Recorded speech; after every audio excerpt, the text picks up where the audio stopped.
The shard of glass was so small, nestled there among the carrots and celery in the last spoonful of my soup, that I almost missed it. If I hadn't been a person who savors every last drop, I would have swallowed it. Hi everyone, I'm Grandma Rose. My name is Rose Peterson. I am 79 years old, and I'm speaking to you from my quiet little house in a small town in southern Ohio. This story, my goodness, this is the hardest story I will ever have to tell. It is a secret I have kept locked away in the deepest, darkest corner of my heart for 3 long years. It is a story that I was, for the longest time, too ashamed to even whisper to myself in the dead of night.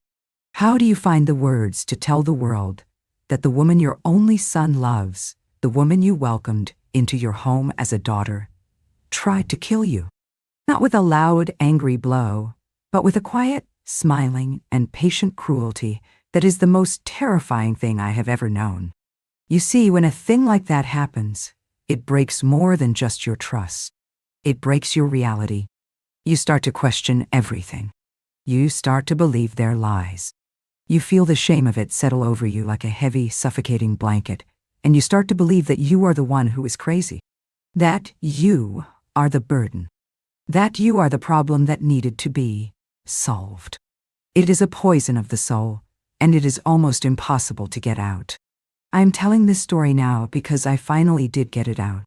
I'm telling it because I have learned that the truth, no matter how ugly, is the only antidote to that kind of poison.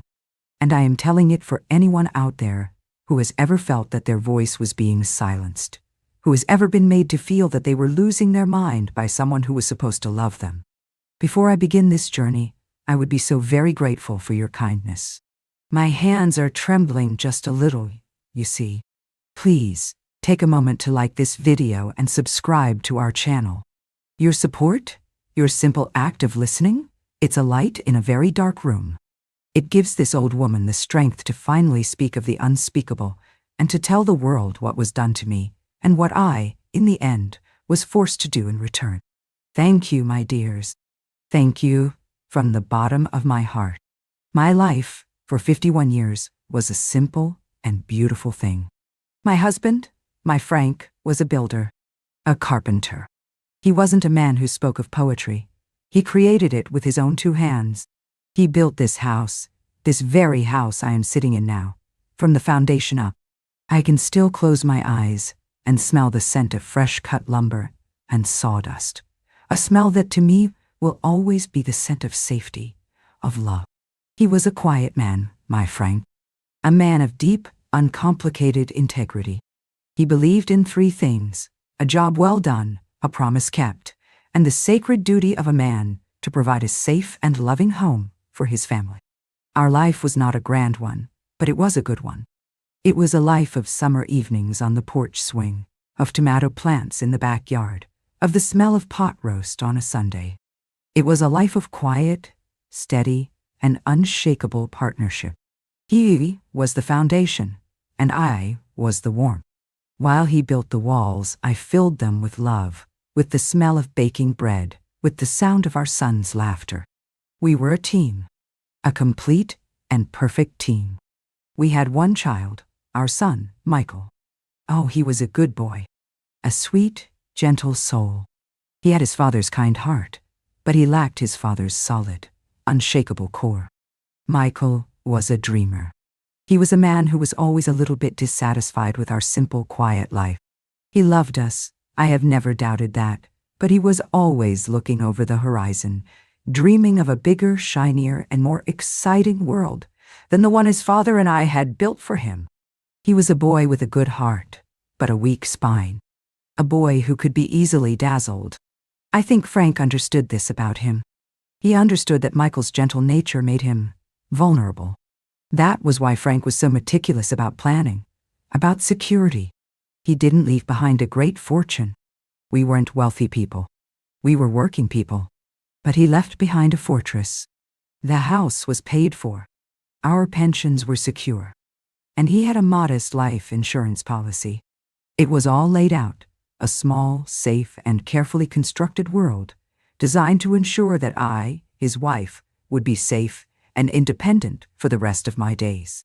He wanted to make sure I would never have to be a burden on anyone. After Frank passed away 6 years ago, the silence in this house was a terrible living thing. Michael was wonderful. He was so attentive. He would call every day. He would come for dinner every Sunday. He and I, we were a team, trying to navigate our new, quieter world without our captain.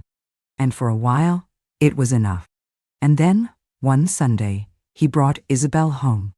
And she was, from the very first moment, perfect. Utterly, disarmingly perfect. She was a nurse who worked in the oncology ward at the big hospital in the city. She spoke of her work with a quiet, humble passion that was deeply moving. She was beautiful, but in a gentle, unassuming way.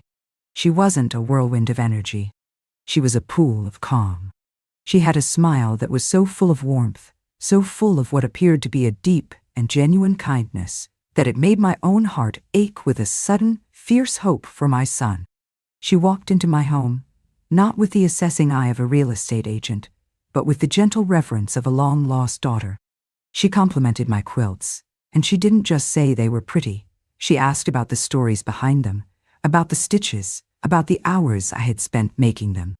She praised my pot roast, not with a polite lie, but with a second, helping and a genuine, contented sigh. And my son, my Michael, looked at her with an expression of pure, unadulterated adoration. She wasn't just his girlfriend, she was his anchor.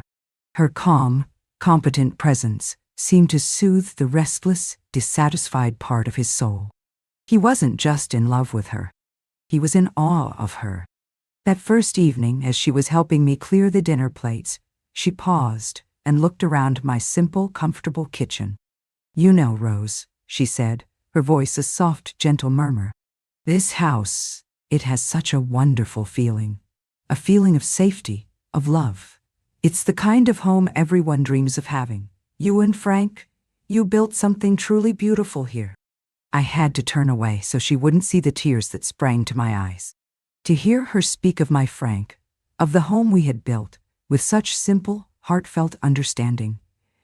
It was everything I had ever wanted for my son. I fell in love with her that night. I truly did. I thought she was a gift, an angel sent to heal our small broken family. I thought my son had finally found his own fortress. I thought, with a profound and grateful sense of relief, that we were all finally safe. I had no idea that the angel I had just welcomed into my home was a master of a different kind of healing. The kind that is quiet and patient and practiced not on the body, but on the mind. The kind that can slowly, gently, and with the most loving smile, convince a person that they are losing their grip on reality. I had no idea that I had just met the woman who would, with the most exquisite patient cruelty, try to drive me insane before she tried to kill me. Their wedding was a simple, perfect affair, right here in my own backyard, under the shade of the big maple tree that Frank had planted. Isabel didn't want a big, fancy wedding. "No, Rose," she'd said, when I offered to pay for a proper venue. "I don't want a production. I just want a family. I want to get married in the place that already feels like home." How could my heart not melt? In those first few years, she was the daughter I had always dreamed of. She was an oncology nurse, a profession that seemed to speak to the very core of her being. She was surrounded by sickness and grief all day, and yet she brought only a sense of calm, quiet, and profound competence into our lives. She was a healer. She took care of everything. And she did it with such gentle, unassuming grace that you never felt managed. You felt cherished. She would notice I was running low on my blood pressure medication, and a new prescription would simply appear on the kitchen counter. She would hear me mention a draft from the window in the den, and the next day a man would be there to recaulk the seals. She seemed to have a sixth sense for the needs of the house, and for the needs of its inhabitants. And she was so wonderful with Michael. She was his rock. She smoothed out his restless edges. With her by his side, he seemed to finally find a sense of peace, of contentment, with his quiet, small-town life. He adored her, and his adoration was a beautiful thing to witness. He would watch her as she moved through my kitchen, her movements so full, of a quiet, capable grace, and his face would be filled with a look of pure, unadulterated awe. "How did I get so lucky?" his eyes seemed to say. It was a question I often asked myself. How had we, my son and I, gotten so lucky? Isabel's care for me became her central project. But it was a project conducted with such love, such subtlety, that it took me years to see it for what it truly was, a slow, patient, and masterful consolidation of control. It began with my health. As a nurse, she was, of course, deeply interested in my well-being. But her interest went beyond a normal daughter-in-law's concern. It was clinical. It was professional. She started keeping a journal of my vitals, my blood pressure, my sleep patterns, my diet. "It's just good to have a baseline, Rose," she'd explain, her voice a soothing murmur. "That way, if anything ever changes, we can catch it early. It's what I do for my patients. It's just good nursing." It seemed so sensible, so loving. I didn't realize that she wasn't just keeping a record of my health. She was building a case file. She would talk about her work at the hospital, telling me sad, terrible stories about her patients. Stories of elderly people who had had falls, who had mismanaged their medications, who had been found too late. The stories were always told with a deep, sincere sadness, but they were also a form of quiet, psychological warfare. They were cautionary tales. They were stories designed to plant a seed of fear in my own mind. The fear of my own fragility. The fear of my own home becoming a dangerous place. The first time I felt a true, sharp, and undeniable prickle of unease. The first time the perfect, loving mask slipped for just a fraction of a second was about 2 years into their marriage. I was telling a story about my Frank, a funny story about him trying to build a birdhouse and accidentally gluing his own fingers together. It was a story I had told 100 times. As I finished, laughing at the memory, Isabel smiled her warm, gentle smile. "Oh, Rose," she said, "that's a wonderful story, but you told it to me last week, don't you remember?" I paused. My mind went blank for a second. Did I? Did I tell her that story last week? I couldn't remember. The fog of age, the simple, ordinary forgetfulness that comes with being 76 years old, suddenly felt sinister. "Oh," I said, a little flustered. "Oh, I'm so sorry, dear. My memory is like a sieve these days." "Don't be silly," she said, her voice full of love as she patted my hand. "It's perfectly normal." But I saw the look she exchanged with my son. A quick, fleeting glance, filled with a deep, shared, and pitying concern. It was a look that said, "I see. It's happening. Just as I told you it would." After that day, I started to notice it more. The gentle corrections. The quiet reminders. It was never a criticism. It was always an act of love.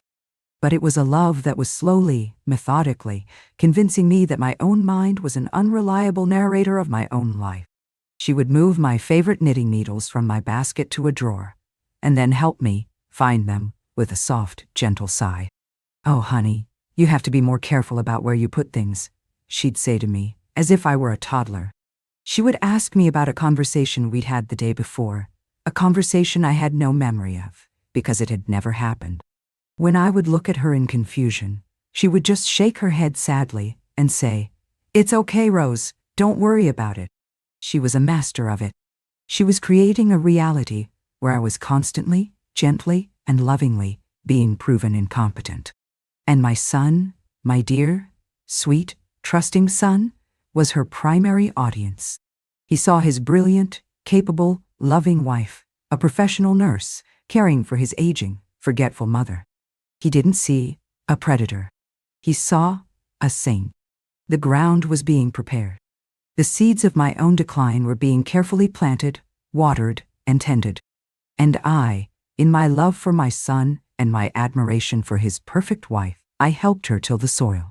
I didn't realize that she wasn't just planning for my old age. She was planning for my disposal. And the harvest she was hoping to reap was the one thing my dear Frank had left behind to protect me, his life insurance. With the narrative of my gentle but steady decline now firmly established in my son's mind, Isabel's campaign entered its next and most dangerous phase. She had successfully convinced him that my mind was failing. Now, she had to convince him that my body was failing too. She had to create a crisis, a medical emergency so undeniable that it would make her ultimate solution seem not just logical, but loving. An act of mercy. Her methods were, as always, quiet, patient, and terrifyingly subtle. She began to subtly alter my diet, always under the guise of nursing care. The salt shaker disappeared from the dining room table. "Doctor's orders, Rose," she'd say with a bright smile. "We need to watch your blood pressure." Sugar was replaced with artificial sweeteners that left a bitter taste in my mouth. My food became bland, tasteless, the joy of eating slowly replaced by a sense of weary resignation. Then she took control of my medication.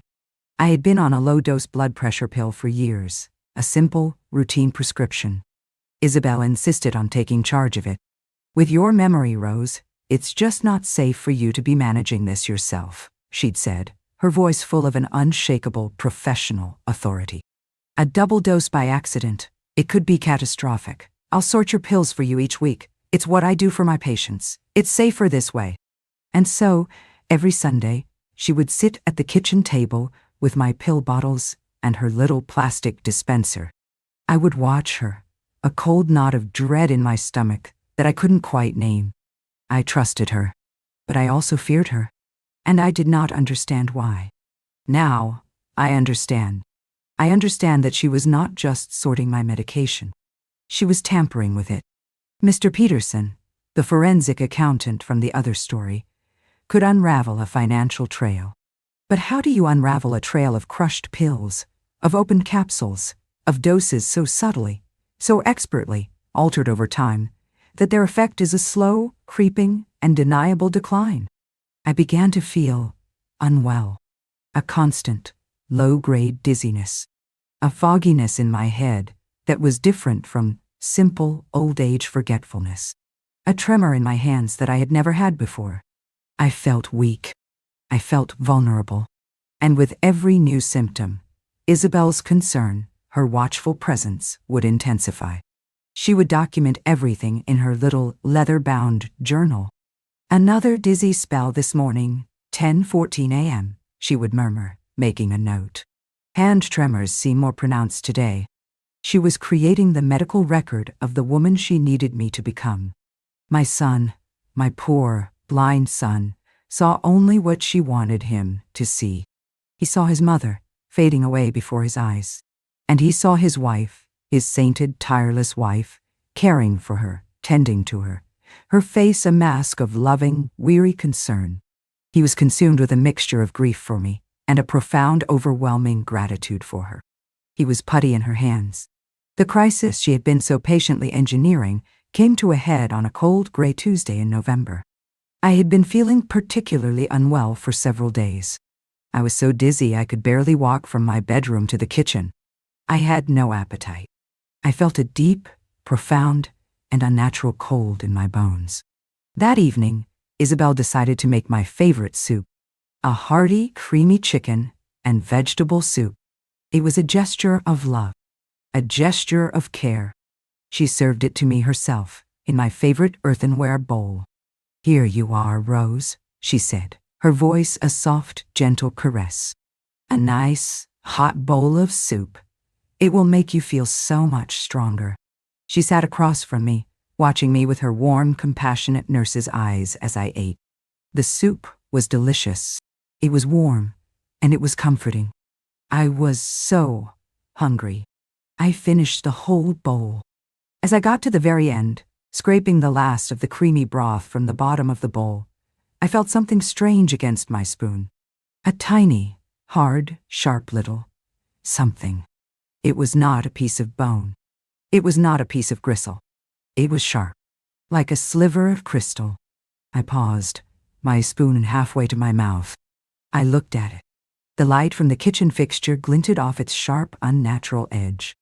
It was a tiny, almost invisible shard of glass. The world stopped. The air in the room went thin. The sound of my own heart was a frantic, terrified drum against my ribs. I looked from the spoon to the empty bowl, and then I looked up at her. She was watching me. Her gentle, compassionate nurse's smile was gone, and in its place was a look of cold, quiet, and predatory anticipation. She was not watching a mother-in-law finish her soup. She was watching a lab rat at the end of an experiment, waiting to see if the poison had worked. And in that moment, in that terrible, silent, frozen moment, I knew. I knew with a certainty so absolute, so soul-shattering, that it almost stopped my heart for real. The dizziness, the fogginess, the tremors, my decline. It was not old age. It was not sickness. It was her. She had been poisoning me. Slowly, patiently, for months. And this was the final dose. A dose designed not to be found in an autopsy. A dose designed to tear my insides apart, to cause an internal bleeding that would be written off as a tragic, natural event in a frail old woman. My God, the sheer, breathtaking evil of it. The patience, the cruelty. To sit there and smile and watch me eat my own death sentence. I don't know where the strength came from. Perhaps it came from my Frank. Perhaps it came from the 50 years of love and partnership we had shared. But in that moment of absolute terror, a different part of me took over. A cold, clear, and furiously alive part of me that was not ready to die. I did not scream. I did not cry. I did not accuse her. I knew, with a sudden, brilliant clarity, that it would be my word against hers. And her word, the word of the sainted, devoted nurse, would win. So, I did the only thing I could. I acted. I let my eyes go wide with a sudden, manufactured panic. I clutched my chest. I gave a small, theatrical gasp. My heart, I wheezed, my voice a dry, papery rasp. The pills, my nitro pills, in my pocket. It was a lie, of course. I did not have a heart condition.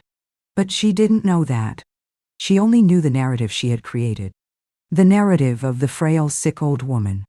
Her face, for a second, was a mask of pure, triumphant victory. This was it, the moment she had been waiting for. But she was a nurse. She had a role to play. She rushed to my side. "It's okay, Rose. It's okay," she said, her voice full of a frantic, false concern. "I'm here." As she bent over me, pretending to look for the pills, my hand, my supposedly weak and trembling hand, moved with a speed and a precision that surprised even me. I took the spoon with its tiny, terrible piece of evidence, and I emptied it, not into my mouth, but into the deep, cavernous pocket of my housecoat. And then I let my body go limp. I closed my eyes, and I committed myself to the greatest and most important performance of my life. I let her believe her plan had worked. I let her believe that I was dying. The last thing I heard before the world went away was the sound of her, my daughter-in-law, my angel of mercy, picking up the phone. Her voice was a perfect symphony of panicked, hysterical grief. "My mother-in-law is having a heart attack," she screamed. "Please, send an ambulance. I think we're losing her." She was a brilliant actress, but she had no idea that I, the woman she thought was a dying fool, was about to become the director of our final, terrible scene. The ride to the hospital was a blur of frantic activity and my own focused, silent performance. I kept my eyes closed, my breathing shallow. I let my body be a dead weight as the paramedics lifted me onto the gurney. I was, to all outward appearances, an old woman at death's door. But inside, my mind was a whirlwind of cold, clear, and furious calculation. I had one piece of evidence. A tiny, almost invisible shard of glass, tucked safely now in a tissue in the deep pocket of my housecoat. It was not much, but it was a start. And I knew, with a certainty that was as sharp as that piece of glass, that it was all I would need. Isabel was magnificent in her role as the grieving, terrified daughter-in-law. She rode in the ambulance with me, holding my limp hand, her voice a constant, panicked murmur of encouragement. "Hang on, Rose. You're a fighter. Don't you give up." She was performing for the paramedics, for the future doctors and nurses, building her narrative of heroic, loving care. She had no idea I was also performing. My silence a weapon, my stillness a strategy. In the emergency room, she was a whirlwind of efficiency. She gave the doctors my medical history, reading from her little black journal of my decline. She spoke of my dizzy spells, my confusion, my frailty. She painted a perfect picture of a woman whose body was simply, naturally, and tragically giving out. "Her heart has been weak for months, doctor," she said, her voice full of a deep, sorrowful knowledge. "We've been so worried about something like this happening." The doctor listened. He nodded. He looked at me, lying so still on the gurney. And he believed her. Why wouldn't he? She was a nurse. She was family. She was calm and knowledgeable in a crisis. They admitted me to the cardiac unit. And for 2 days, I let them. I let them poke and prod and run their tests. I was a model patient. I was quiet. I was compliant. I was confused. I let Isabel answer the doctor's questions for me. I let her manage my care.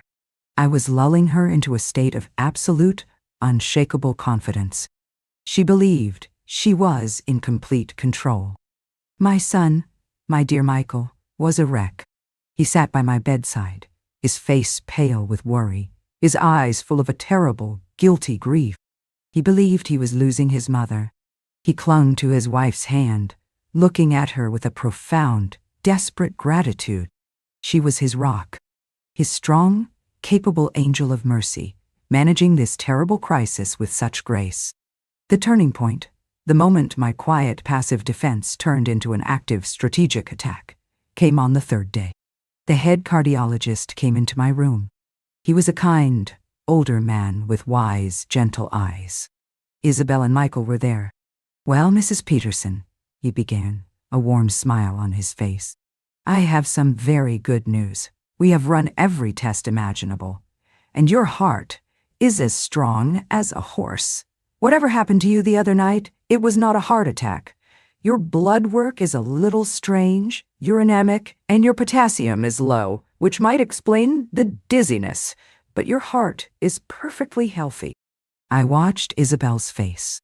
For a fraction of a second, a flicker of pure, unadulterated panic flashed in her eyes before she quickly masked it with a look of profound relief. "Oh, thank God," she gushed, clutching Michael's arm. "We were so worried. So it was just a false alarm?" "It would seem so," the doctor said, looking at me. "You are a very lucky woman, Mrs. Peterson. You can go home tomorrow."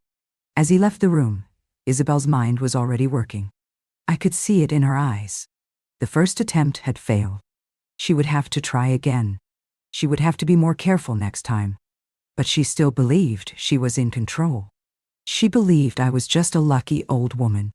She had no idea that I was a lucky old woman who had a piece of glass in her pocket and a plan. My fight back began the moment they left the hospital that afternoon. I asked to be left alone to rest.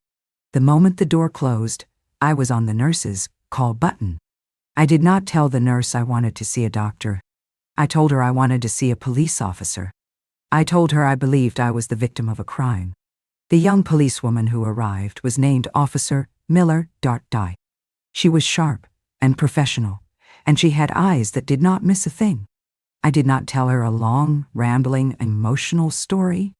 I told her the facts. I told her about my son-in-law's first wife, who had died so suddenly. I told her about my daughter-in-law's medical training. I told her about my slow, unexplained decline in health since she had taken over my care. And then I took out the small tissue from the pocket of my housecoat, and I unfolded it. I showed her the tiny, sharp, wicked little shard of glass. "This," I said, my voice steady, "was in the last spoonful of the soup she served me, just before I had my heart attack." She looked at the shard of glass. She looked at me, and I saw in her eyes that she believed me. From that moment on, I was no longer a patient. I was a witness, and I was a key part of a new, and very different kind of plan. Officer Miller and I, we devised it together, right there in that quiet hospital room. It was a plan that relied on Isabel's arrogance, on her belief in my weakness, and on her need to finish the job she had started. I went home the next day. I was still frail, still recovering. Isabel was the picture of a devoted nurse, hovering over me, her face a mask of loving care. She had no idea that my house was now under quiet, discreet surveillance. She had no idea that the kind, friendly new handyman who came to fix the faulty carbon monoxide detector was an undercover police technician, planting listening devices and micro cameras in my kitchen. She had no idea that the game was already over. She was just the last one to know it. The final trap was set not for a theft, but for an act of murder. It was a terrifying, high-stakes gamble. But I knew my daughter-in-law. I knew her patience. And I knew her greed. I knew she would try again. We just had to give her the perfect opportunity. I began to weaken again. My recovery stalled. I had more dizzy spells. I complained of a constant, nagging pain in my stomach. It must have been the strain of the heart attack, Isabel would say, her eyes full of a deep, false sympathy, as she made a note in her little black journal. I knew she would choose a moment when my son was out of the house. So we created one. Michael, who knew nothing of this, was sent on a week-long teachers' conference that the school district had suddenly, generously decided to fund. It was just me and her, alone in the house. For a week. The stage was set. The cameras were rolling. And I, the frail, dying old woman, was waiting for my angel of mercy to make her final, fatal house call. The week my son was away was the longest and most terrifying of my life. I was living in a cage with a very patient, very quiet predator. I had to play the part of the helpless, dying woman with perfect conviction, because I knew, with a certainty that chilled me to my very soul, that my life depended on it. Isabel was a masterpiece of loving, gentle care. She would bring me my bland, tasteless meals. She would help me to the bathroom, her strong nurse's hands steady on my arm. She would read to me in the evenings, her voice a soft, soothing murmur. And all the while, I knew she was just waiting.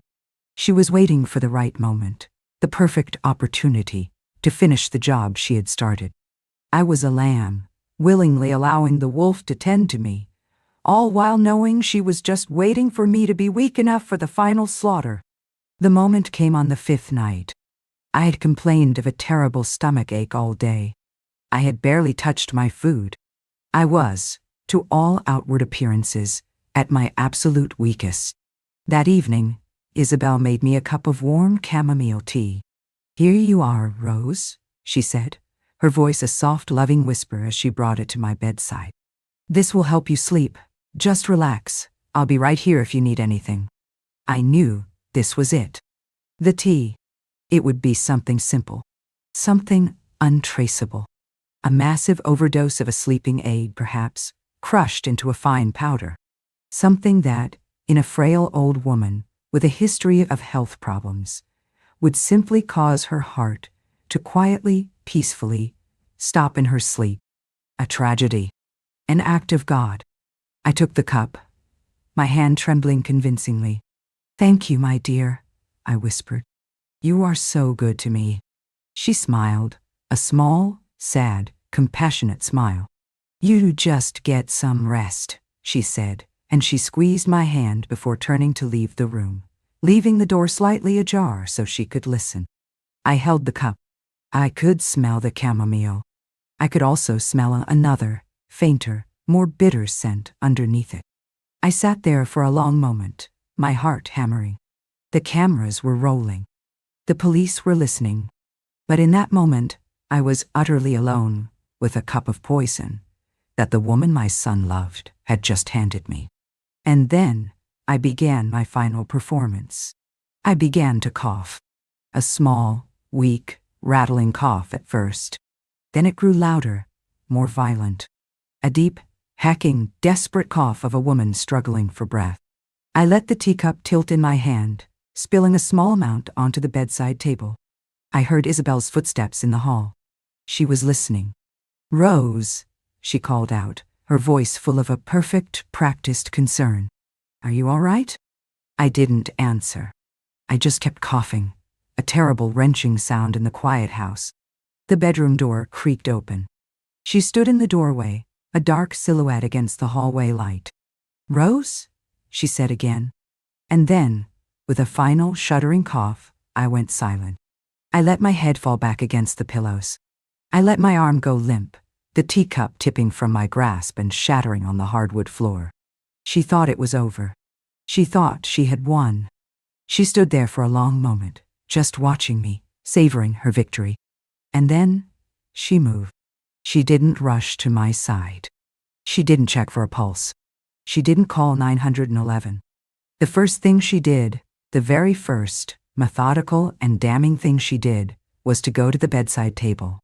She took a tissue, and she carefully, meticulously, wiped up the small puddle of spilled tea. She wiped the table clean of any evidence. Then she picked up the larger shards of the broken teacup and tucked them into the pocket of her robe. She was cleaning the crime scene. And then, and only then, did she come to my bedside. She reached out a hand, not to feel for a pulse at my neck, but to gently, almost lovingly, close my eyelids. And as her fingers touched my skin, my eyes snapped open. The scream she let out was a thing of beauty. It was the sound of a perfect, intricate, and evil plan shattering into a million pieces. It was the sound of a predator realizing it has just been caught in a trap it never even saw. She looked at me, lying in the bed, my eyes wide open, watching her. She looked at the police officers who swarmed into the room. She looked at the tiny, damning shards of the teacup that were still in her pocket. And she understood. Her mind, her sharp, intelligent nurse's mind, put all the pieces together in a single, horrifying instant. The shard of glass in the soup. The perfectly healthy heart. The conveniently timed police officer in my hospital room. It was all there. She had not been the hunter. She had been the prey. "Isabel Peterson," Officer Miller said, her voice cold and hard as steel. "You are under arrest for the attempted murder of your mother-in-law, Rose Gable." As they put the handcuffs on her, her beautiful, calm, compassionate face crumbled into a grotesque mask of rage, hatred, and utter, soul-destroying defeat. She didn't say a word. She just stared at me, her eyes burning with the truth of what I had done. The aftermath was a storm. A terrible storm that I had to weather. Isabel, faced with the audio and video evidence, and the shard of glass from the first attempt, confessed to everything. The tampering with my medication. The staged accidents. The final poisoned cup of tea. She is in prison now. She will be there for a very, very long time. My son, my Michael, the truth almost destroyed him. The knowledge that the woman he had adored, the woman he had trusted completely, was a monster who had tried to murder his own mother. It shattered his world. He had to face the terrible truth of his own blindness, his own weakness. He had to understand that his silence, his refusal to see, had made him her unwitting accomplice. We are healing now, my son and I. It is a slow, quiet, and painful process. He comes for dinner every Sunday. He works in my garden. He is quiet. He is ashamed. But he is here. He is present. We are learning to build a new kind of trust. A trust that is based not on illusion, but on a hard, terrible, and shared truth. I learned that evil, true evil, does not always come with a snarl and a fist. Sometimes it comes with a gentle smile, a warm bowl of soup, and a voice that tells you it is only trying to help. I learned that when you are fighting a monster, you cannot be afraid to become a hunter. And I learned that you must never, ever, let someone else's narrative of your own weakness become your reality. Your mind is yours. Your strength is yours. And your life, your precious, beautiful, and unrepeatable life, is yours to defend, with every last ounce of cleverness and courage and will that you possess. They may think you are a frail old woman, but you must always remember that you are a survivor. Thank you for letting me share this very dark and very painful chapter of my life. It is a reminder, I suppose, that there are wolves who wear the whitest of uniforms. If this story has, in some small way, touched you, please take a moment to like this video, subscribe to our channel, and turn on the notification bell. It is so important to share these stories, so that we may all feel a little less alone in our own battles. And in the comments below, please feel free to share a story about a time when your own intuition saved you. Love you all. This is Grandma Rose, and I'll see you in the next story.